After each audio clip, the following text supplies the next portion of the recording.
Hello, welcome to another episode of the Top Table. Thank you once again for tuning back in week after week.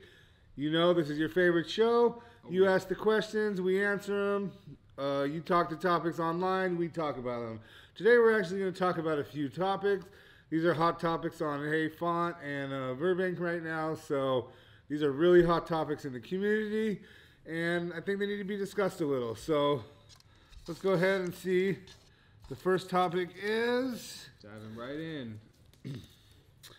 All right, it's getting hot and heavy in here because already we're going to talk about this. What are your guys' thoughts on the rule change when it comes to drawing an extra card?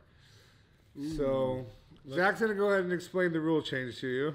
Okay, originally, if you drew an extra card, if you called the judge, which usually never happened, you're just like, whatever. But now, if you call a judge, they would show you the card that they drew extra, and they put it back on top. That's no longer a thing. It is, they show you, and then they shuffle it back in.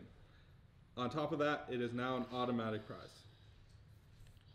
So it sounds like it's all butter. It sounds great. Real juicy. I know before you used to take a prize depending on how many cards or depending on the game state. Like you would take a lot a of prize. times it was a warning, and they wouldn't do anything, or like. So it made it really easy for people to cheat. Like, if you didn't notice, you'd end them to 4 and they drew 5. Yeah. So it really sounds good on the surface. You get a free prize card. Yeah. But there are a few cards in the format right now that are going to be abused when it comes to this rule. Yeah. Counter energy and counter catcher. Counter catcher.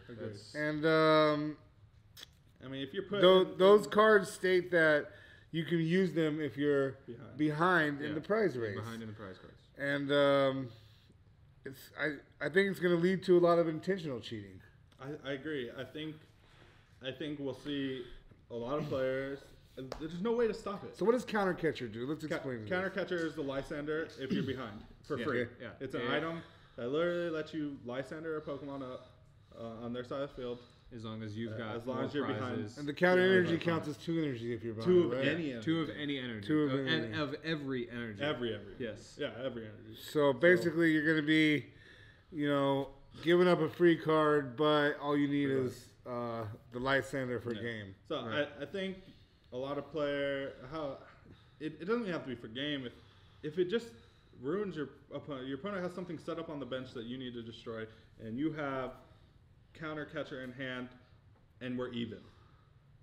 Like,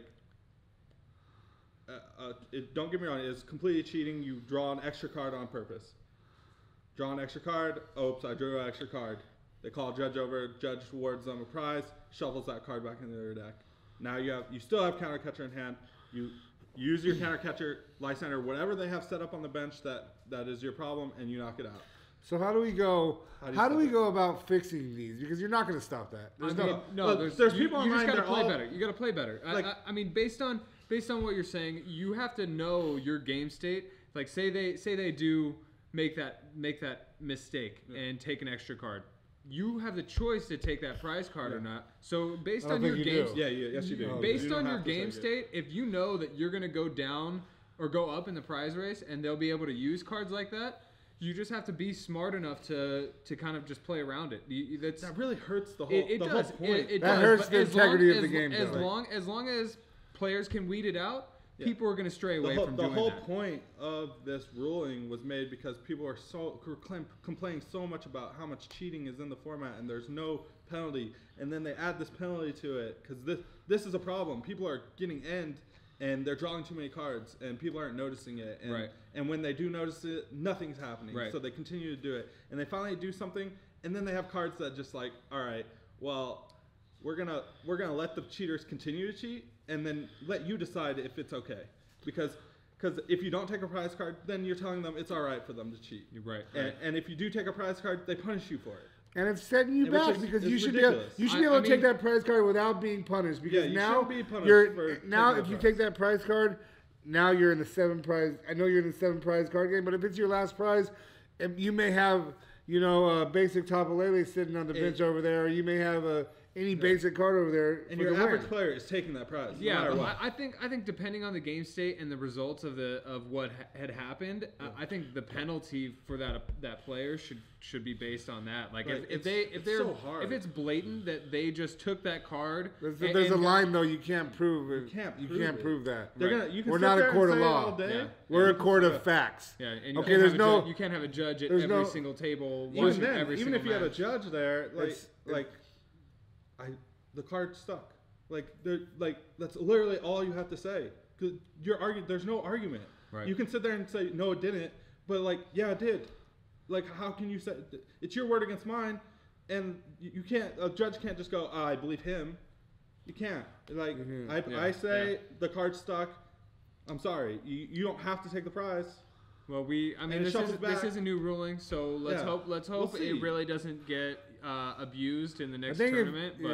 That's all we can really hope for. Although we know what can be exploited, we just really got to hope for the best. There needs to be an option in there for your opponent has the option to take a prize card and decide whether or not you shuffle your entire hand back into your deck and draw new cards. Even then, the odds are, what if you just draw it again? It's just like, if you're playing 4 counter catcher, if somehow that's part of your strategy, which, don't get me wrong, if you do it multiple times, you shouldn't get away with it. There's no way you should be able to do it multiple times in a tournament. If it's if it's a one-time thing in a game, you get caught one time doing it, all right. But even then, if you do that, that should be a warning. So if it happens another time in the tournament, people are saying if you get a judge called on you, it's marked down, and every tournament you go to, people know. Which I don't think is right. I think in a perfect world, yes, that happens. But I don't think that is happening. I don't think they keep a list that's definitely of not each happening. player that's been marked down. Here's what I think needs to happen. Pokemon, think about the cards you're printing before you make a new rule. Get in sync. It's a thing called synergy where everything flows together to the center, okay? And that's what we want in Pokemon. We want the rules to synergize with the cards. Right. We all want to have fun. We know at the end of the day, Pokemon is a franchise that has so much more going than the TCG game. Let's see, the cards themselves are more popular as a collector's card as a impulse buy for a kid than they are in the card game and the card world. But please think about us, Pokemon. Please think about us as a community. I know you have a lot more going on and you make all your money elsewhere, but as a community, we do keep the game alive. Okay, we keep the game alive, and without the game, Pokemon is just a baseball card. So we would appreciate your guys' support. I think we're gonna wrap that question up and move on to the next one. But below, make sure you guys comment below and let us know your suggestions on how Pokemon could change this. What you think, if it's a rule change, if it's the cards are bad. Let us know what you think about. Not necessarily cheating in Pokemon because we don't like cheating, but let us know what you think about the cards working against the rules. Right. Just do that down below in the comment sections. We're going to move on in. Another hot boy. Hot boy diving in. All right. Here we go.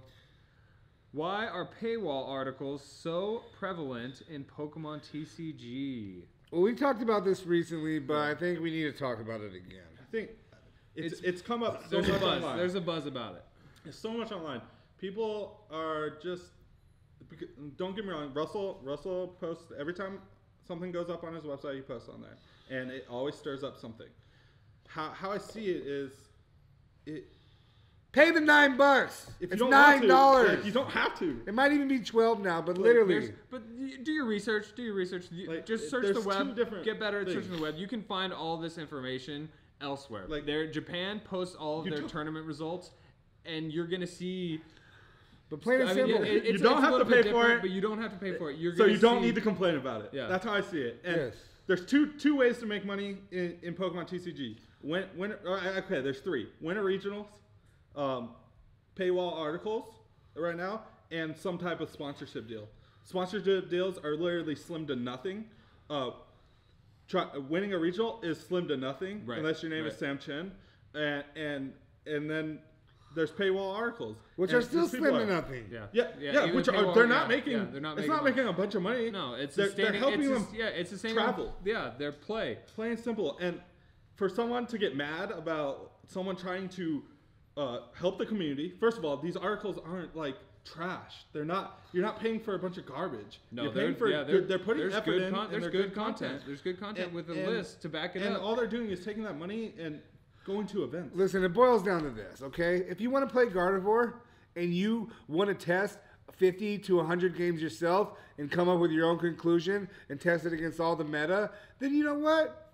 Don't pay for the paywall. Don't complain about the paywall. But if you want to play Gardevoir and you don't want to play 100, 200 games before you go to the regional, you want to know what each meta matchup against the meta is like, and you only want to play a handful of games, then you know what? Pay the $9, the $12, whatever it is. There's many sites out there. Someone's PC, 60 cards, Cutter Tap, Pokey Beach, 6 prizes. 6 prizes. There's a bunch. You find the one you like. Me personally, there's a lot of good writers from each different one. So you have to find what suits you the best. And like these articles are not for your average player. No, this isn't for if you're it's Johnny who plays at every single League Cup. Who cares?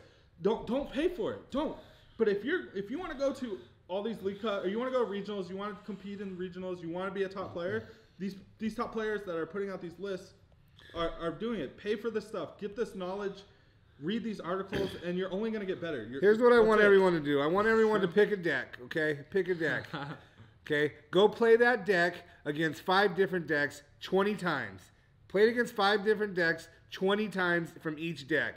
And then after you finish playing the 1-card deck 20 times, write a couple paragraphs on the experiences you've had and how you think this deck wins and loses against that deck. Do that 5 times. That's 100 games against 5 meta decks, and tell me that your $10 isn't better spent at someone's PC. Yeah, exactly. Because you have a lot of free time. Okay, these guys are doing the bulk of the work. They're putting it in, and they're not just doing the work. These are I want to say brilliant Pokemon minds. I mean, these guys understand the ins and outs of the game. They understand how to win and how to lose, and they're sharing their expertise, knowledge with you. They're sharing their expertise, trial and error with you, and it's inside the mind of a pro. You're learning from the best. So and these arguments that all these articles should be free and they should make all their money off of ad revenue is ridiculous. Yeah. When it comes to Pokemon. There's no ad revenue. There's no ad revenue. The viewership and the stuff when it comes to competitive Pokemon is not there. If you want to make ad revenue, you want to make money on like YouTube, you have to open packs. It's the pack. And then there's only 5 people making money off of packs. It's like, and those are the only people. Like the highest YouTube people, like Darium's Pokemon and Unlisted Leaf, Max Mofo. What do? They open packs. They're not. You don't see them playing a TCG game. It's not a thing. They probably don't even play. No, they know that all the viewership comes from opening packs. So, you have to put that in your mind that ad revenue is not a thing when it comes to Pokemon TCG competitive. All right, we're gonna wrap this one up. When it comes to paywall content, just pay it or don't complain about it. Yeah, exactly. We don't need here. If you don't want to pay for it, just go to one of these Burbanks or Hay Fonts and read about what's going on. What's the best deck? We got one more topic left. We're going to send a cold boy in for this one. All right. It's feeling icy in here if you get the drift. It just says, let's talk about London International. Let's talk about London. Let's talk about internationals, baby. Oh, I missed. Where should we start? Best deck. What's going to be the best deck? Well, let's start. We got 2 players going. You're Who's rushing to win it? We got 2 players going. We got Sam and Pablo are both going. Yep. So Zachary Scoop's definitely taking home London Internationals. Definitely taking home easy. London Internationals. That's so easy. We can start by. We already have the winners. One from Pablo. So let's hope Sam. Let's hope Sam. The underdog. I was looking at a bunch of stuff online. They're doing drafts for internationals. They're not even drafting Sam. I'm like, you guys are sleeping. You guys are sleeping on our boy. Sleeping on our boy. All right, buddy. We got faith in you. Watch. First of all, let's just say this. A lot of people are upset because they didn't get their Pokemon allowance in time and it's sold out. Yeah. Well, you should have bought the $30 or $40 ticket and just hoped that your Pokemon allowance came. What are you waiting for? You know it's going to sell out. I'm sorry, you guys are good Pokemon players, but I don't want to sit here and hear you. I don't want to hear you guys complain about, oh, I didn't get a go, my allowance didn't come. Well, spend $40, buy the freaking ticket, and guess what? If your allowance doesn't come, eat the $40. You're a professional. You're trying to make money in this game. Okay? You're right. So sometimes you got to put that on your back and just chuck it out. Okay? You guys should all be responsible adults by this time. Dad Chum just came in and laid down the law. So, if you guys aren't responsible enough to buy your tickets in advance and then just hope that your allowance comes in, I get it. London's expensive. Yeah. But spend the $30 on registration, $40, whatever it is. 40, and if you know what? If you don't get the allowance, then you lost $40. But at least... No, you can get it back. I got mine back. Yeah, you get it back. So you can get your registration back. So there's really no excuse. You can get your registration back if you can't make it. Because you know what? They know they can sell that seat to someone else. Yeah. So they don't want people not showing up anyways. They want those seats full because that's just one less person to buy a hot dog. Huge tournament. So I mean, I've been there before. I've slept on it. It was my first regional actually, going to Anaheim, and it was the first time it had ever sold out. It's never sold out. Yeah, so it was a shocker to both of us, me and Zach. So it was a little heartbreaking being our first. But back to London, okay? Back to London. We're talking about registering. You can't complain about it. Stuff happens. So you just. All right. So the format. You can't complain about it. We just don't give a crap. We don't want to hear it. There we go. Yeah. Okay. Exactly. You guys are supposed to be professionals. You guys are adults. Get it together. Okay. Stop playing the new Call of Duty that came out. What's the game everyone's playing? I don't know. Oh man, yeah. Stop playing these video games and Call of Duty, I think. Stop playing these video games and register for Pokemon. There you go. Stop Okay. playing Minecraft. Stop playing Minecraft. All right, we have standard format. Standard format. Did anything change? Is No. Gardevoir just gonna win? Dude, Buzzwole Gardevoir is going to do damn something. Yeah, I agree. I think we're just gonna see. It's you gonna might be see a Gardevoir. Zoroark in a deck that wins, but it's gonna be Garb and Gardevoir. Nothing else changed. I think the rest of the cards are Lycanroc, maybe. It's gonna be Garbodor, Golisopod, or it's gonna be Volcanian's no, it's gonna be Gardevoir. I think Gardevoir's is stupid. Gardevoir's too good. Or some type of Garbodor variant. I don't think there's anybody out there whipping up some top three. Spice. Top three, I think Garb variant, Gardevoir. I still think Volcanian's got top. No. It doesn't. I think I don't know. It doesn't. It doesn't. It doesn't. I'm not a fan of the Volcanian. We'll see. That's my opinion. It takes up too many energies to set up. I don't know. I just think Gardevoir and it's too many energies to set up Volcanian. Everything else. I know you got Baby Volcanian down there, but Gardevoir just bops it. Yeah, if you. But it's only got 180 HP. Gardevoir just bops it. You do have Kiave, so if you don't get around that, that's still played in standard. Yeah, but that ends your turn. I don't know. Yeah, first turn Kiave is. We might. Guzma. The only thing I see that second has turn a Guzma. chance. It's not a KO. Who cares, guys? It's bad. The decks are literally you got Gardevoir, you got Garbodor. It could be a KO. And you might How have many a energies does Kiawe put on there? 4. Oh 4. So you DCE and then you boom. Choice band. That's what 5. Yeah. That's 6. Yeah, that's. What, 6 times 2 is 120, 150 with we doing choice math. band? You guys You're can't close. do math. You're close. So I never went to school to do math. I went to school to play Pokemon. It's close. Anyways, right, so I love Volcanian, but it's not in the running. I think it's a good deck in leagues, but it's not in the running. Some like variant with Zoroark in the top, but I think the top 2 decks are. I think Zoroark. I like Zoroark, but that's the expanded. Zoroark's for expanded. Nothing with Silvally in the. No, Silvally. I think they're the just type change? underwhelming. I think all the new Buzzwall's GXs underwhelming. Guzzler, they're all too underwhelming cards. Yep. They have. I think Gardevoir's just too good, and Trashlands. They all have decent attacks and decent abilities, but they're. Are we still playing? We're still playing Gardevoir with Sylveon, right? Oh, with Gardevoir, yeah. It's just too good. Gardevoir's too good. I think. I don't think these 2 sets that came out did absolutely anything for the standard format, really. No, I mean. No. Maybe a Gladiator. Maybe you see something with Genesect. Maybe, but that's what I'm saying. Maybe you don't put out the fire, cold boy. Yeah, right. Yeah, I'm trying because it's. But there's a subset and a new set that have just come out, so we may see something. Does an American player win? Does an American player win? He's gonna be from America or Mexico. It's gonna be Tord. Yeah, Tord's winning the second international. It's either Sam or Pablo, so it's definitely. North America. A North American player wins. Yeah. I only said Tord because he won the last one. Yeah, Tord's good. If it's between Pablo and Sam. I mean, it's between everyone, but But I think those two have really good shots. Sam Chen's gonna be there. Yeah. Thanks for watching. We appreciate you guys coming back each and every week. Make sure you check out Collector's Cash. You can get a link right down below. They have all your Pokemon card TCG needs, and they're some pretty cool guys. Make sure you watch the video. We'll put a link below where I opened up the fastest box ever, and Collector's Cash is going to have to take a pie to the face, so make sure we enforce that. And Darian wants a pie. Yeah, Darian, you want a pie in the face? I heard Darian wants to come for me. Challenge. So, challenge is accepted, Darian. Challenge accepted. Uh-oh. Thank you for tuning in to another episode of The Top Table. Make sure you subscribe. Click the bell so you know every time we post an update. But for now, we're scooping it up.